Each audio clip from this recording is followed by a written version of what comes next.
E eu quero começar isso dizendo que o PT tem culpa, o meu governo tem culpa. No dia 6 de dezembro, em uma videoconferência durante um evento do PT, o presidente Lula surpreendeu ao assumir publicamente a culpa. O que exatamente isso significa e quais serão os próximos passos? Fique atento ao pronunciamento completo e acompanhe tudo aqui no Info Agora.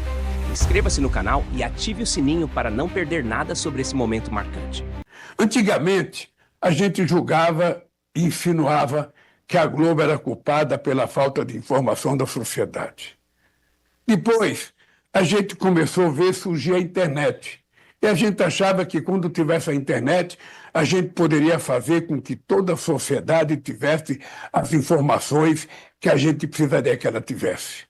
E o que a gente percebe é que a internet é um instrumento extraordinariamente importante, mas muitas vezes a internet mais proclama revistas, ou melhor, entrevistas de informações equivocadas, deturpadas, fake news, do que notícias que interessam ao conjunto da sociedade.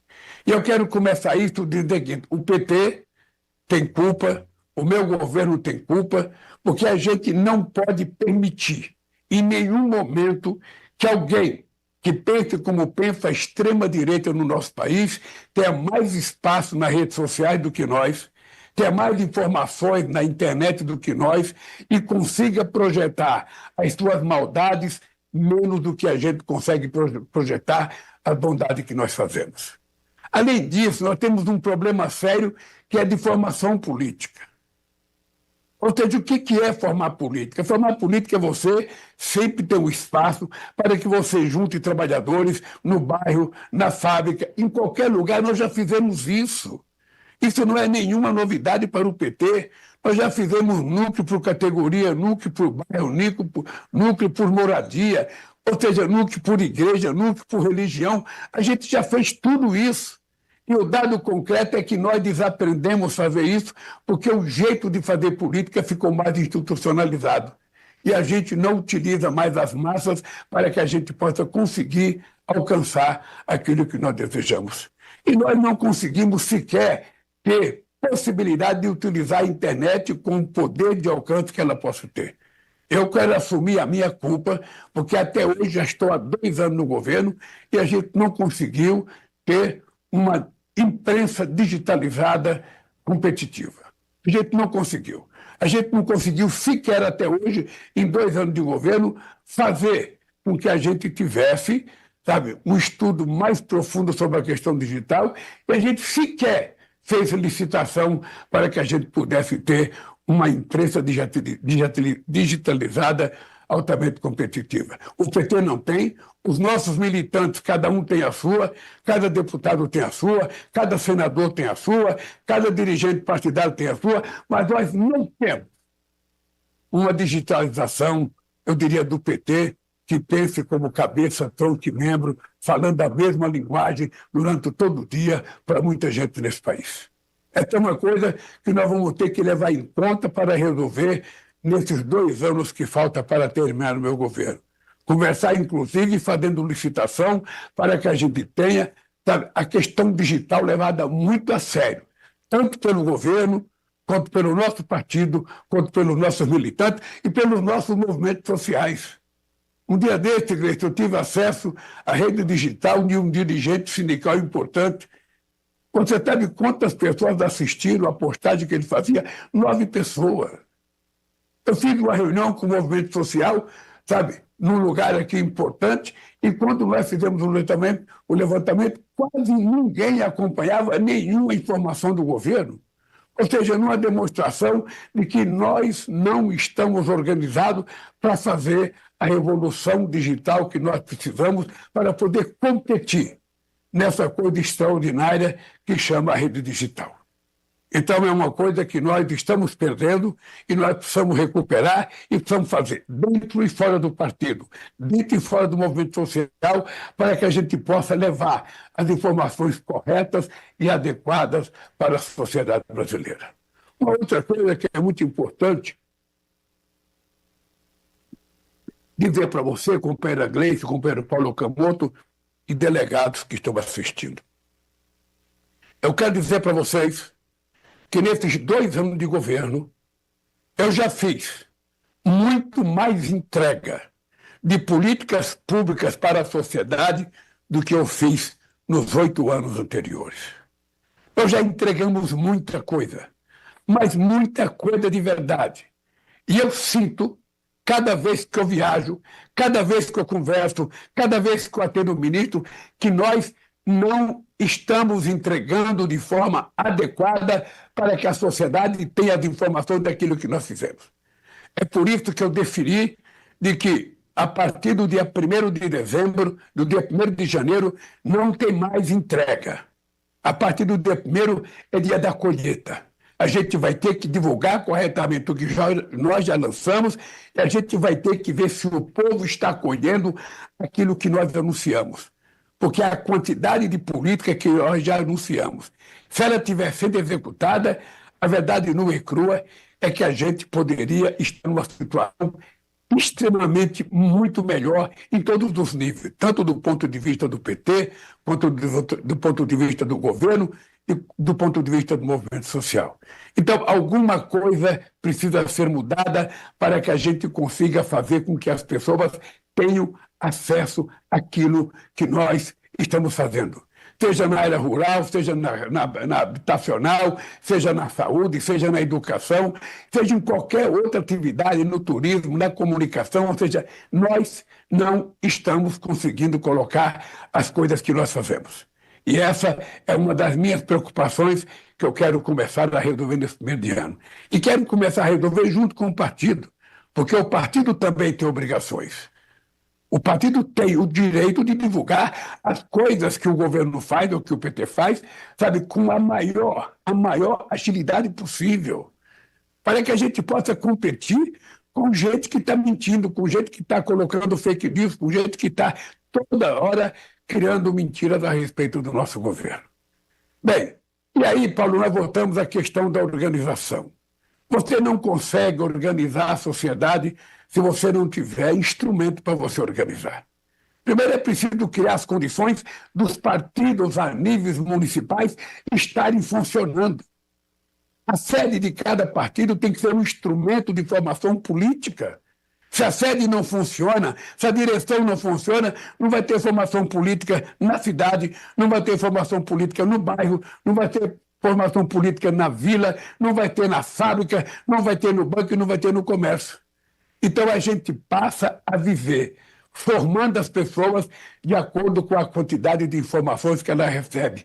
E se ela não consegue receber as informações corretas ditas por nós, ela vai ser educada pela informação que ela recebe, que nem sempre é uma informação adequada para a formação política.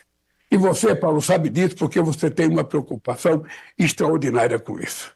Eu acompanho muito a política nacional e eu vi uma companheira fazer uma pergunta sobre as manhaneiras do Lopes Obrador.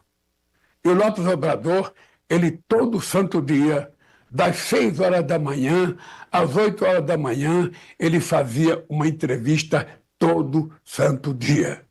Com a imprensa pela internet, às vezes não comparecia a grande imprensa, mas aparecia a internet, aparecia os pequenos blogs, aparecia... E ele fazia todo santo dia. Ele levava um ministro, 2 ministros sobre o assunto que ele queria tratar, e ele fez assim durante 6 anos do seu mandato. E a Cláudia está fazendo do mesmo jeito. E eu quero dizer para vocês que há um erro, um equívoco meu na comunicação. O Stuka costuma dizer: presidente, o senhor é o maior comunicador do nosso partido, o senhor tem que falar mais. E a verdade é que eu não tenho organizado as entrevistas coletivas, ela não tem sido organizada, eu adoro falar rádio e é preciso que a partir de agora a gente comece a fazer as coisas do jeito que precisa ser feito, porque não será os nossos adversários que vão falar bem de nós. Não será os adversários políticos que vão falar bem de nós. Somos nós que temos que falar bem de nós e falar daquilo que está fazendo. Então eu quero começar dizendo que há um erro no governo na questão da comunicação e eu sou obrigado a fazer as correções necessárias para que a gente não reclame de que a gente não está se comunicando bem. Eu lembro, companheiros e companheiras, que, quando a gente criou o Fórum Social Mundial, eu dizia que o Fórum Social Mundial tendia a ser fracassado.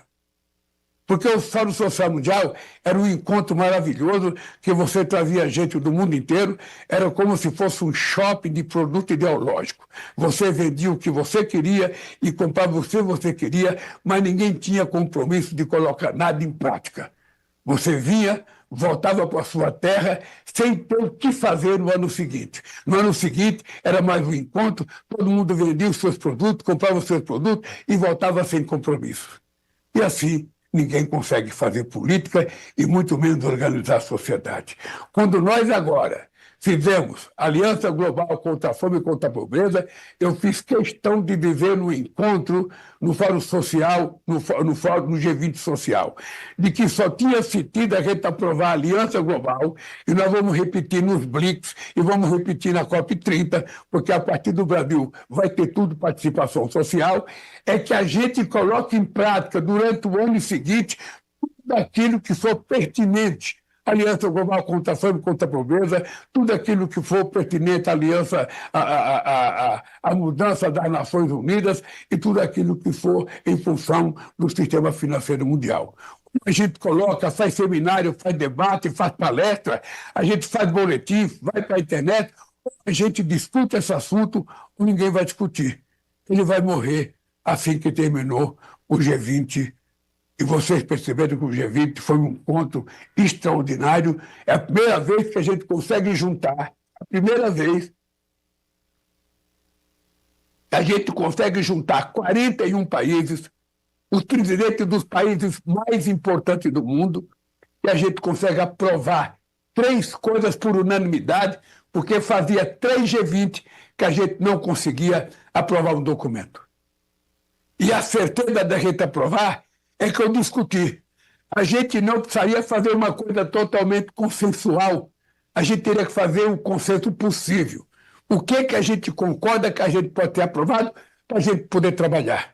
E aí nós aprovamos 3 coisas extraordinárias que eu espero que o movimento social brasileiro, que o movimento social dos países que participaram do G20 e que a gente repita na África do Sul no ano que vem, para a repetição do fórum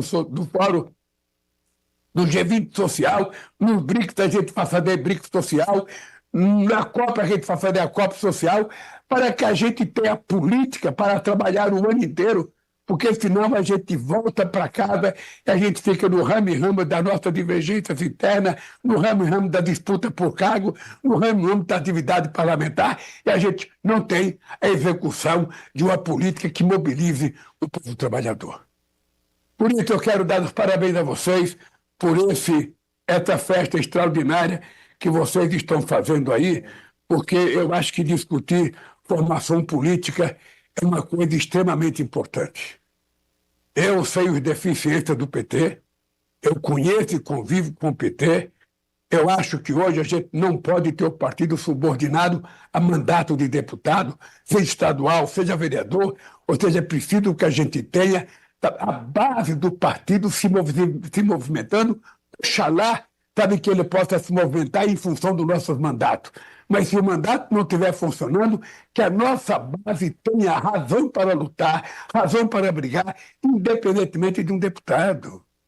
Senão o nosso partido tende a ter fracasso. Você veja uma coisa, eu fui eleito presidente da República com um partido com 70 deputados num parlamento de 513 deputados. Eu fui eleito presidente da República com um Senado de 81 senadores, eu tenho apenas 9 senadores. Dá para vocês perceberem a dificuldade da gente aprovar cada coisa, a quantidade de reuniões que nós temos que fazer. Eu fui eleito presidente da República no momento em que o Poder Executivo e o Orçamento foram sequestrados pelo Congresso Nacional. As agendas foram sequestradas pelo Congresso Nacional. Então, é tudo mais difícil, até para a gente anunciar um conselheiro, às vezes leva tempo, 2, 3 anos, e nem sempre é possível fazer.